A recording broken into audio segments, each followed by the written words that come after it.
আজকে আমরা Islamic vocabulary শিখব প্র্যাকটিক্যালি। যেভাবে আমি শিখি আজকে আপনাদেরকে আমি সেভাবে শেখাবো।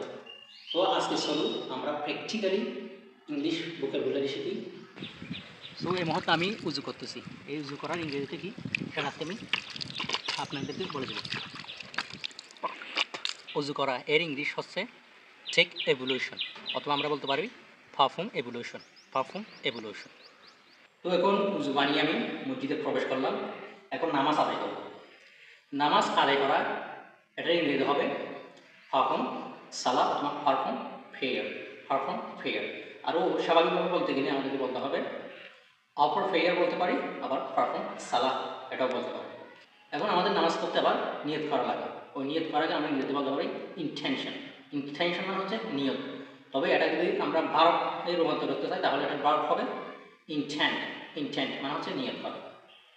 এখন আমরা নামাজ শুরু করার আগে আমরা কী করি? তাকবীরে তাহরিমা করি না? অর্থাৎ নামাজ শুরু করা এটাকে আমরা ইংরেজিতে বলতে পারি ওপেনিং তাকবীর।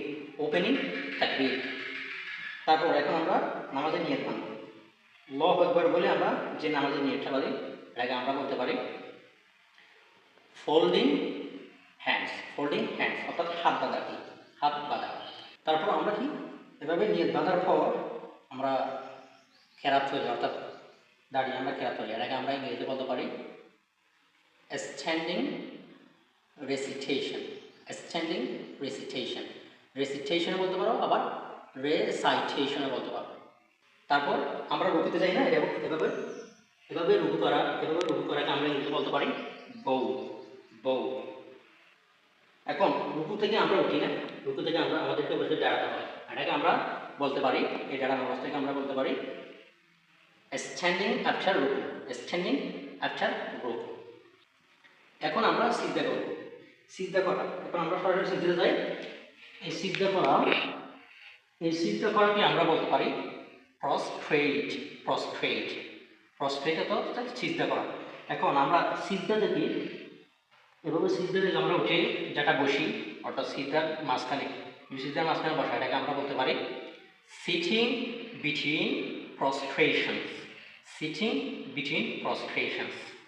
তারপর সিজদা শেষ করে আমরা যেটা বসি এটাকে আবার আমরা ইংরেজিতে বলতে পারি, অর্থাৎ তাশাহুদের জন্য বসা আছে আর তাহিয়াতুর জন্য বসা, এটাকে আমরা ইংরেজিতে বলতে পারি সিটিং ফর তাশাহুদ। সিটিং ফর তাশাহুদ। তারপর আমরা তাশাহুদ আর তাহিয়াতু শেষ করার পর আমরা এভাবে সালাম দিই। আসসালামু আলাইকুম ওয়া রাহমাতুল্লাহ। সালাম দিয়ে সালাম দিই। এটাকে আমরা ইংরেজিতে বলতে পারি এন্ডিং উইথ সালাম। এন্ডিং উইথ সালাম। সালাম মানে হচ্ছে শান্তি। তাহলে আমরা এখানে পিসও বসাতে পারি, এন্ডিং উইথ পিস বসাতে পারি। তারপর আমরা সব কিছু সালাম ফিরি এবং নামাজ শেষ করার পর আমাদের কথা হয় কি, আমরা দুরূদ করি, রাসূল সাল্লাল্লাহু আলাইহি ওয়াসাল্লামের উপর দুরূদ করি। এই দুরূদ করাকে আমরা ইংরেজিতে বলতে পারি সেন্ডিং ব্লেসিংস। Sending blessings. তারপর আমরা সব কিছু করে কিছু দোয়া কালাম করি না, আমরা আল্লাহর কাছে দোয়া করি। তাহলে এই দোয়া করাকে আমরা ইংরেজিতে বলতে পারি সাপ্লিকেট। সাপ্লিকেট। সাপ্লিকেট মানে হচ্ছে দোয়া করা। তারপর আমরা কিছু তাসবিহ গুনি না, তাসবিহ করি। সো আমরা এরকম একটা তাসবিহ করি না। সো এই তাসবিহ এর ইংরেজিতে কি?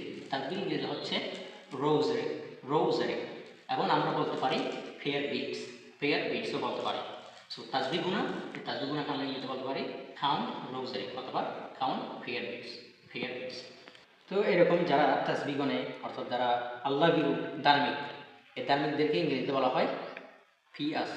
পিয়াস অথবা বলতে পারো ডিভাউট। ডিভাউট অর্থাৎ ধার্মিক, আল্লাহ ভীরু। আমি এখন মিম্বারে চলে আসলাম, অর্থাৎ এখানে বসে ইমামরা হচ্ছে কি দেয়, খুতবা দেয়। হ্যাঁ, জুমাবারদের ওয়াজ মাহফিল করে, অর্থাৎ ওয়াজ করে। তো এই মিম্বারকে আমরা ইংরেজিতে কীভাবে বলবো? এই মিম্বারকে আমরা ইংরেজিতে বলতে পারি মিন বা। মিন বা। আমি এখন আসি কফিন। এটা হচ্ছে লাশ বহন করার একটা কি খাটিয়া। এই খাটিয়াকে আমরা কীভাবে ইংরেজিতে বলতে পারি? এই খাটিয়ার ইংরেজি হবে ফিউনারাল বিয়ার। ফিউনারাল বিয়ার। তো আপনি যদি এভাবে যদি ইংরেজি শিখতে চান প্র্যাকটিক্যালি আমার মতো, তাহলে অবশ্যই আপনাকে আমার পেজটি ফলো করতে হবে। ইউটিউব থেকে যদি দেখো তাহলে অবশ্যই চ্যানেল সাবস্ক্রাইব করবা, আর টিকটকে দেখলে তো ফলো করবা। Thank you so much for watching this video.